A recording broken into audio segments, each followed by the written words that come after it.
ሰበር ዜና አሜሪካና ሳውዲ አረቢያ ታሪካዊ የኒውክሌር ስምምነት ተፈራረሙ። በሌላ ዘገባ እስራኤልና ሊባኖስ ጦርነቱን በዘላቂነት ለማቆም በጣሊያን ወሳኝ ውይይት ሊካሄድ ነው። ወደፊት የምናየው ይሆናል። ወደ ዝርዝሩ ከመግባታችን በፊት ቻናላችንን ሰብስክራይብ በማድረግ ቤተሰብ ይሁኑ። የአሜሪካው ፕሬዝዳንት ዶናልድ ትራምፕ አስተዳደር ትላንት ረቡዕ እንደ አውሮፓውያን አቆጣጠር ጁላይ 22 ቀን 2026 ከአሜሪካ ጋር ታሪካዊ የተባለውን የኒውክሌር ስምምነት መፈራረማቸውን ይፋ አድርጓል። ይህ ስምምነት ሳውዲ አረቢያ የራሷን የኒውክሌር ፕሮግራም በግዛቷ ላይ እንድታለማ መንገድ የሚከፍት ነው። የስምምነቱ ዋና ዋና ነጥቦች: የፊርማ ስነ ስርዓት ስምምነቱን በይፋ የተፈራረሙት የአሜሪካው የኢነርጂ ሚኒስትር ክሪስ ራይትና የሳውዲው የኢነርጂ ሚኒስትር ልዑክ አብዱል አዚዝ ቢን ሰልማን ናቸው። ዩራኒየም የማበልጸግ ዕድል: ይህ ስምምነት ሳውዲ አረቢያ ዩራኒየም የማበልጸግ ችሎታ እንድታገኝ ሊያደርግ እንደሚችል ተነግሯል።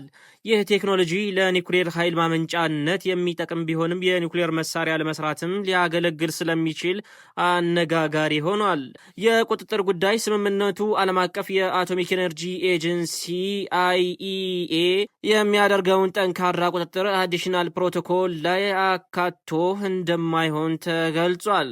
ይልቁንም አሜሪካ ራሷ ቁጥጥሩን የምታካሄድበት አማራጭ በስምምነቱ ውስጥ እንደሚኖር ተጠቁሟል።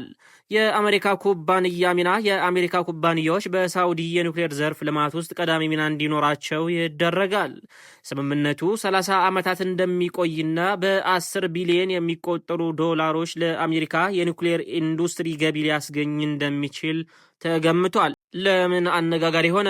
የኒውክሌር መሳሪያ ውድድር ስጋት: ሳውዲ አረቢያ የኒውክሌር መሳሪያ ባለቤት ለመሆን ካላት ፍላጎት አንጻር በተለይ ዋነኛ ተቀናቃኟ ኢራን ኒውክሌር መሳሪያ ከታጠቀች ይህ ስምምነት በክልሉ የኒውክሌር መሳሪያ ውድድርን ሊያባብስ ይችላል የሚል ስጋት ተፈጥሯል። የሳውዲው አልጋ ወራሽ መሐመድ ቢን ሰልማን ከዚህ ቀደም ኢራን ኒውክሌር ቦምብ ከታጠቀች ሳውዲም ተመሳሳይ እርምጃ እንደምትወስድ መናገራቸው አይዘነጋም።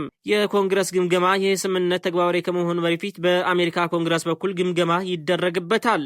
ኮንግረሱ በስምምነቱ ላይ ተቃውሞ ሊያስነሳ ይችላል ተብሎ ይጠበቃል። በሌላ ዘገባ በዘላቂነት ለማቆም በጣሊያን ወሳኝ ውይይት ሊካሄድ ነው። ሊባኖስና እስራኤል ለወራት ሲያካሂዱት የቆዩትን ግጭትና ጦርነት ሙሉ በሙሉ ለማቆም በአሜሪካ አሸማጋይነት የሚያካሂዱትን ቀጣይ የድርድር ምዕራፍ እንደ አውሮፓውያን አቆጣጠር ነሐሴ 4 ቀን በጣሊያን እንደሚካሄድ ተሰማ። ይህን መረጃ የሊባኖስ ከፍተኛ ባለስልጣንና የጣሊያን የውጭ ጉዳይ ሚኒስትር አረጋግጠዋል። የድርድሩ ዋና ዋና ዓላማዎች: የእስራኤል ጦር ማፈግፈግ: በደቡባዊ ሊባኖስ የተጀመረውን የእስራኤል ሰራዊት ማፈግፈግ በይፋና በደረጃ ተግባራዊ ማድረግ።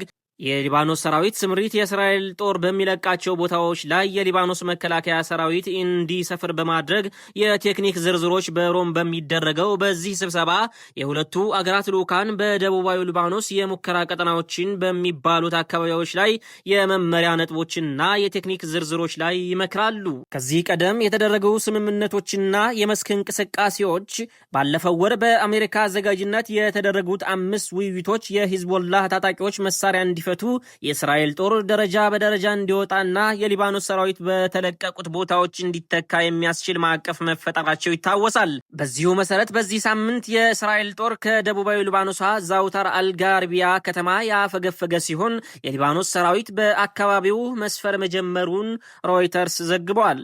የሊባኖስ አቋምና የዲፕሎማሲው ሁኔታ: የእስራኤል ሰራዊት በአካባቢው ማፈግፈግ አዎንታዊና የመጀመሪያ እርምጃ ቢሆንም የሊባኖስ ጠቅላይ ሚኒስትር ግን የእስራኤል ጦር ከሁሉም የሊባኖስ ግዛቶች ሙሉ በሙሉ እንዲወጣ እንደምትፈልግ አስታውቃለች። ሁለቱ ሀገራት የጠነከረ ዲፕሎማሲያዊ ግንኙነት የሌላቸውና የቆየ ቅሬታ ያለባቸው በመሆኑ በአምባሳደር ደረጃ የሚያደርጉት እነዚህ ቀጥተኛ ውይይቶች አልፎ አልፎ የሚታዩና ትልቅ የዓለም አቀፍ ትኩረት ያገኙ ናቸው።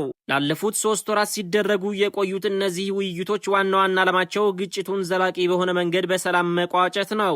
ይህንን ህዝብ የሚከታተለውን ሰበር ዜና ለወዳጆች ያደርጉ። በሁለቱ ሀገራት መካከል የሰላም ድርድር ይሳካል ብለው ያስባሉ? አስተያየቶን ከስር ይጻፉልን። ተጨማሪ አዳዲስና ተአማኒ መረጃዎችን ለማግኘት ፋስት ሚዲያን ሰብስክራይብ ማድረጎን አይርሱ።